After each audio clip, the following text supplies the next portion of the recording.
Catra and Adora. First, they were childhood friends, growing up together. Then they started to grow apart. Adora started to question her values and drift to the side of our heroes. Catra swore she hated Adora, but she doesn't. They become friends, and finally they become lovers. So, how exactly does this happen? Let's investigate. What is important to know is that Catra's pain is real. This does not mean she reacts to it properly, or that how she treats Adora is something we can approve of, but we can empathize with her frustration. We know she was raised in an abusive environment, and we know that in this environment she had only Adora to depend on. They only had each other, and even then there was resentment, as Adora was always the one being praised. Adora was always the one being congratulated, while Catra was left to the sidelines. Then, after Adora finally leaves the Horde, she starts to assert, if only unintentionally, a sort of moral superiority over Catra. She doesn't understand Catra's resentment at first. Not really. She's too consumed by her own adventure. Now, it's not that she's purposefully being mean to Catra. I don't mean to imply that. But she does not really understand at first exactly where Catra's pain comes from, and why their upbringing might have been different for Catra than it was for Adora. For her part, Catra spends a large part of the series consumed with rage and jealousy toward her friend. Her feelings that Adora abandoned her may not be completely wrong or unjustified, but a lot of her anger is misplaced. And so is a lot of her bitterness, and this makes life harder for her as she advances through the series. She doesn't want to accept any blame for how the relationship soured, in part because she's too genuinely hurt. But as the series reaches its finale, and Catra starts to open up to Adora, she finally accepts responsibility. Catra finally understands that the relationship can only be healed properly if she, Catra, goes out of her way to try and heal it, to try and fix it. As she tries to go about doing this, she finally recognizes that Adora bears no malice toward her. True, Adora perhaps didn't always try and do her best to understand Catra's resentment toward her, but Adora never hated Catra. They make a good team. Adora is brave and fearless, charging right into battle, while Catra is more clever and strategic. They complement each other. They work well together personally, too, especially when Catra finally lets herself open up to Adora. They've come from a similar environment. They know all sides of the war.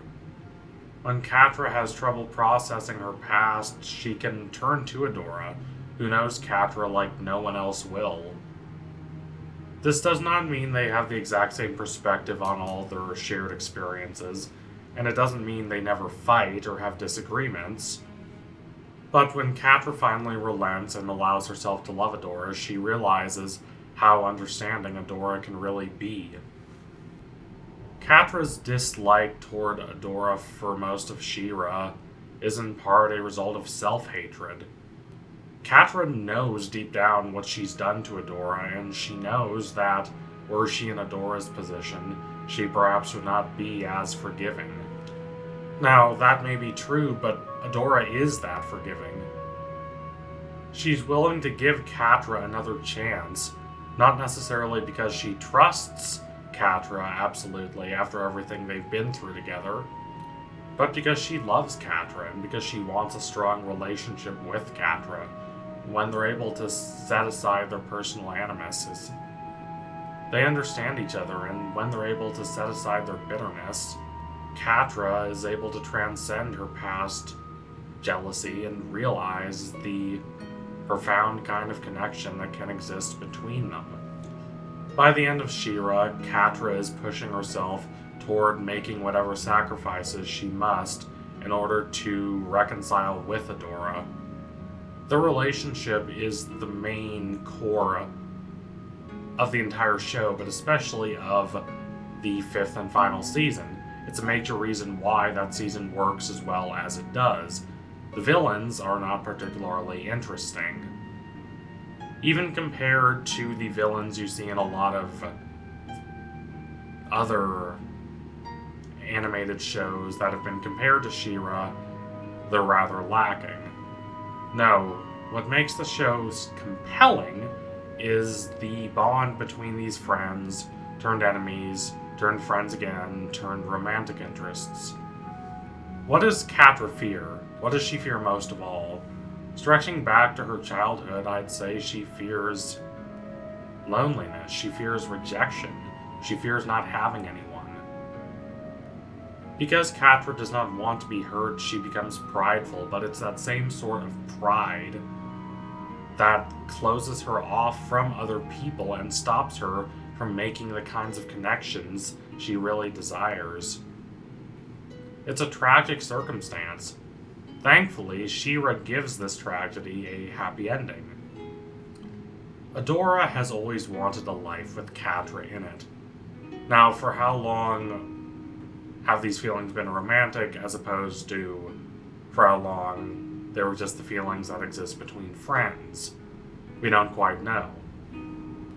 But as the series progresses, Adora finds herself continually coming back to Catra, even as Catra continues to betray her. And even as Adora wants, personally, to cut Catra out of her life, there are a lot of really complicated reasons for that. Just how hard it is to try and cut someone out of your life when they've been a part of that life for so long. It's not easy or simple. But going beyond that, there's a much more obvious reason. She loves Catra. And Catra loves her. Catra wants to be with her, even though Catra is afraid of rejection. It takes a lot of long and cold nights and a lot of soul-seeking before Catra is finally willing to accept that Adora does not in fact hate her. That Adora has in fact never hated her. That Adora wants nothing more than to let Catra into her life. This contrasts utterly with the image that Catra has of Adora. Catra has always had this image of Adora as the sort of extremely hyper-competitive person.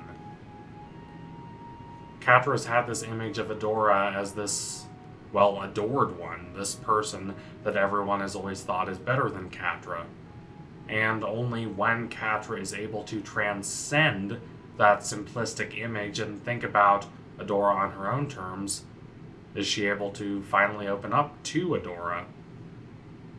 She's able to think of Adora as her own person and not just the villain of Catra's life. She's able to think of her without the bitterness and discontent that have colored Catra's life.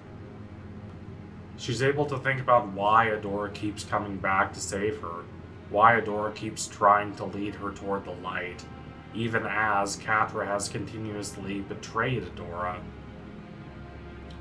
And through this reckoning, Catra realizes that Adora loves her, and that Adora cares about her deeply.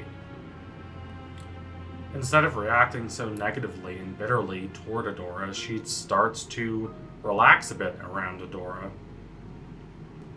She starts to unburden herself of all this rage and jealousy that has consumed her in the past, and realize that what she wants is to be with Adora.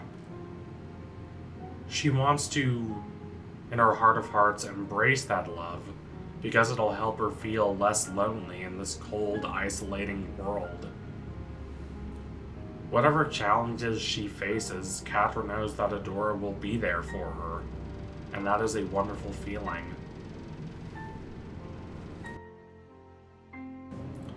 Anyway, thank you all for watching. If you liked what you saw today, don't forget to like, comment, and subscribe. Donate to my Patreon if you can and you want to see more videos like this. I'm in a new location, so here's hoping it worked well. This is kind of a trial run, so fingers crossed. Anyway, keep watching She-Ra and all of these wonderful modern animated shows. I'm trying something a little new, so tell me if you like it. Tell me if you want to see more videos like this, kind of a series, in a sense, about the love that exists between certain characters. Anyway, let's hope we can get back to regular life soon.